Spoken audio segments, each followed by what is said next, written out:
celebrate, Sandy, your birthday with you. So it's wonderful to be back with all of you again. I'm back now after almost a month away, having done a bit of vacation and spent some really, really important, inspiring, exciting time with the participants of our Shirley Barish Memorial Israel experience this summer, which was extraordinary and transformative for the students, but I have to say also for me as well. It was an unbelievable experience. So extraordinary, in fact, that for probably the first time in my rabbinic career, my sermon for this Shabbat was written by Tuesday at noon because I couldn't wait to talk to you about this trip to Israel. And when I told Jason Plotkin, our faithful program director, Tuesday at noon, you'll never believe it, my sermon is written, he said, you shouldn't have said that out loud. Just wait. Something's going to happen in the news that you're going to feel you need to talk about.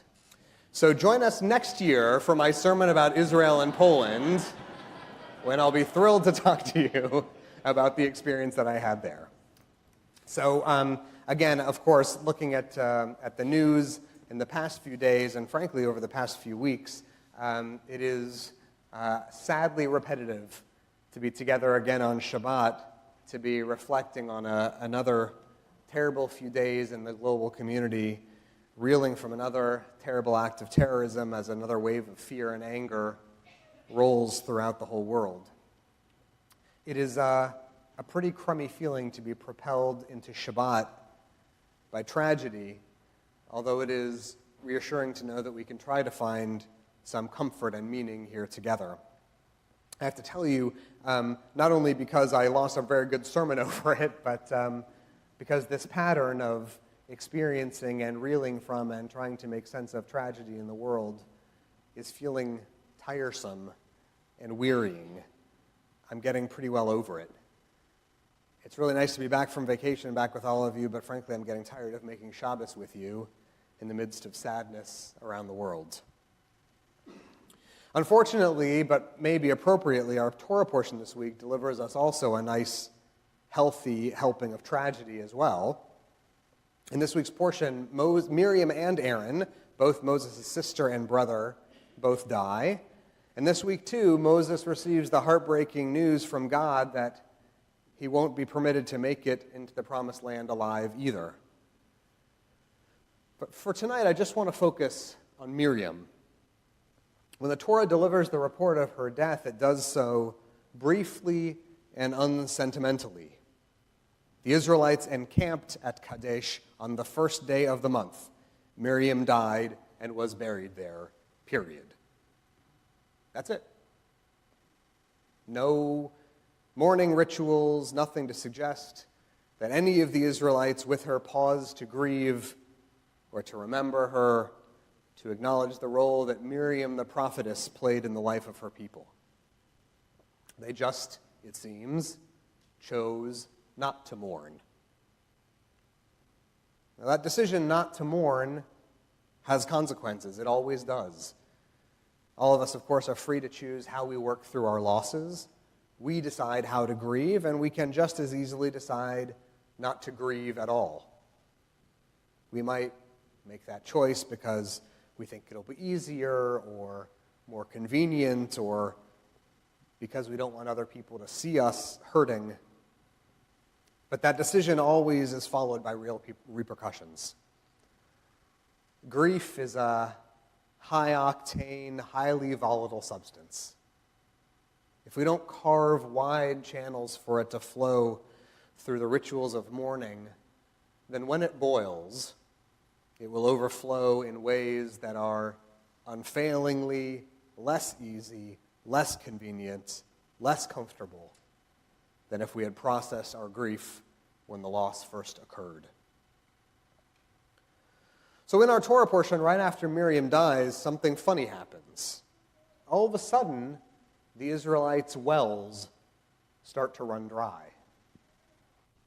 And before long, there's no water to be found anywhere. The people, remember, are deep in the desert, a long way still from the promised land. And now they're in real danger of perishing there. And so, not surprisingly, they start to complain, angrily, criticizing Moses and his leadership, blaming him for having been the one that put their lives in jeopardy. And Moses starts to feel anger, resentment, rage building inside him. Soon God tells Moses to take up his staff and gather the people and command a large rock nearby to produce water. But Moses can't control himself. Instead of speaking softly to it as God commanded, Moses takes the staff and smashes it down on the rock. But the water comes rushing out anyway, and the people drink. But when God speaks again, God explains that because Moses didn't obey the instructions precisely and carefully, he'll be barred from entering the promised land. He'll die and be buried east of the Jordan. So when we hear this story, a lot of us feel bewildered. A lot of us feel, at best, disappointed about the ending of this story. Why would God do that? Why would God hand down such a harsh verdict on Moses, such a heartless punishment for the man who had spent his whole life faithfully, devotedly serving God's people? Because he hit a rock? What was God thinking, and what is the Torah trying to teach us?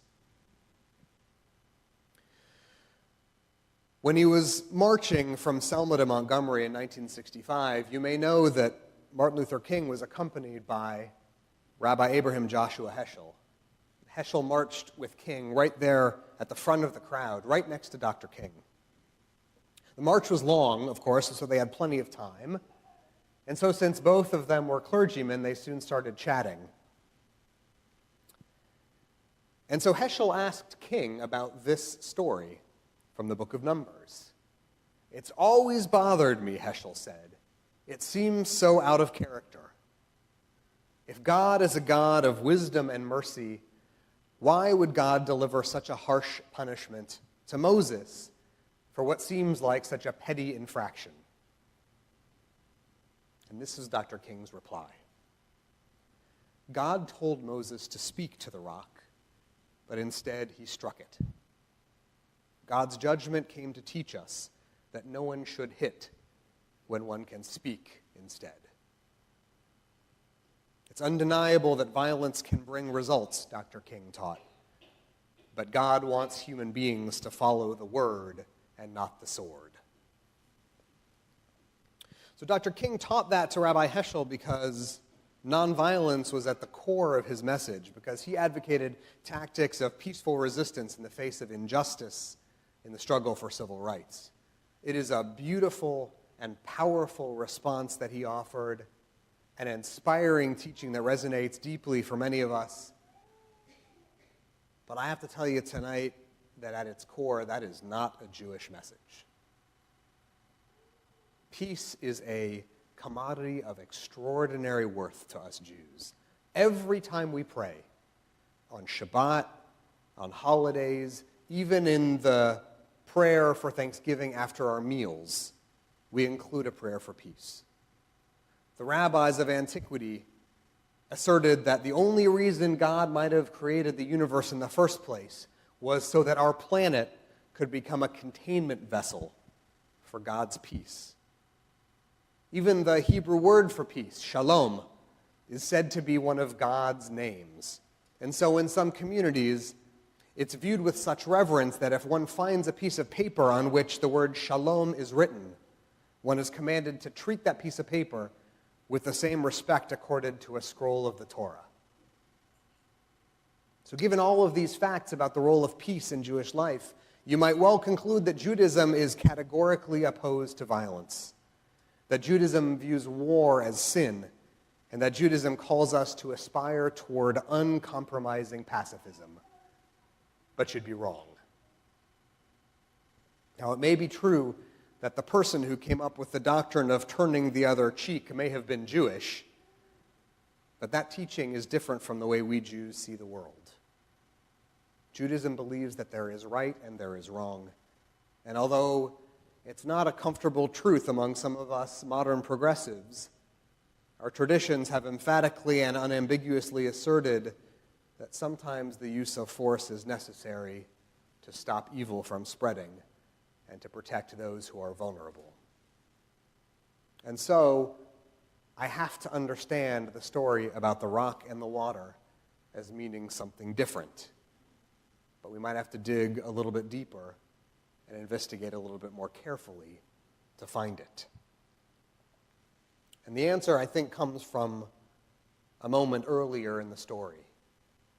Before he hits the rock, there's a moment where Moses yells accusingly at the people. He insults them. He calls them in Hebrew morim, which is a word that appears nowhere else in the Bible, so we have to make a good guess about what it means. And our assumption is that the word means something like traitors or rebels. But what's interesting is that this word morim contains the same Hebrew root, mem, resh, yod, mem, as the name of his sister Miriam. The people complain and argue and challenge Moses' authority, and he gets madder, and he opens his mouth to respond, and is surprised to hear the name of his sister tumbling out. So maybe what the story suggests is that Moses' rage, his disobedience of God's command, his act of violence with the staff, none of these things are about the drought, and they're not about the rock. They're about his unresolved, desperate feelings of loss after his sister's death. After she died, the wells ran dry, and with each thirsty day, Moses was filled with memories of his sister, and with more creeping suspicion that he might always be inadequate at filling the needs and quenching the thirsts of those who depended on him.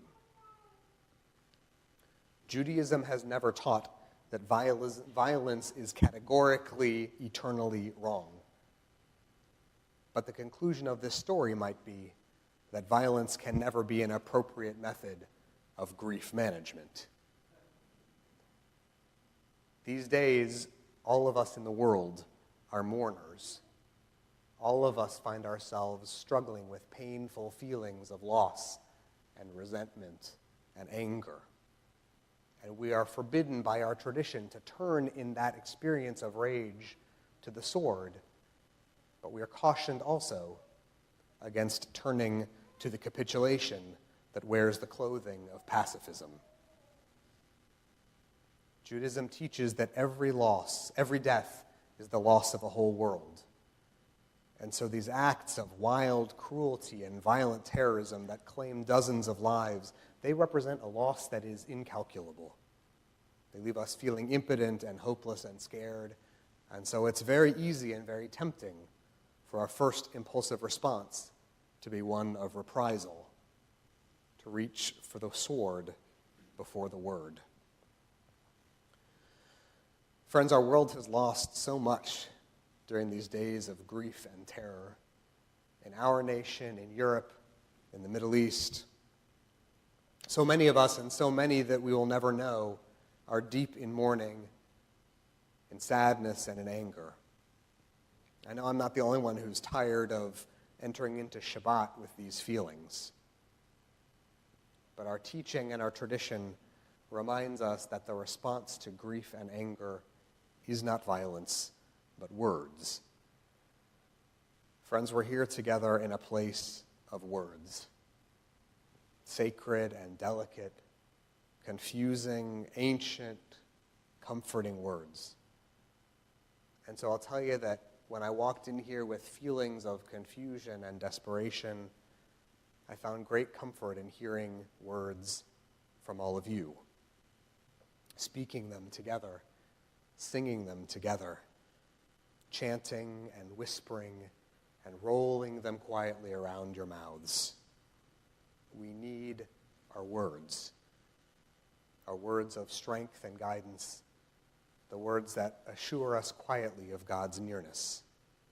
And so in this time of confusion and grief and loss, when we reach out for something to strengthen us, some solution to the violence that plagues our words, let us pledge to continue coming here, to this place of words, of Torah and learning and prayer. Let this be the place you come with your loss and your fear and your questions. Let us hear them and let us speak them together. Shabbat Shalom.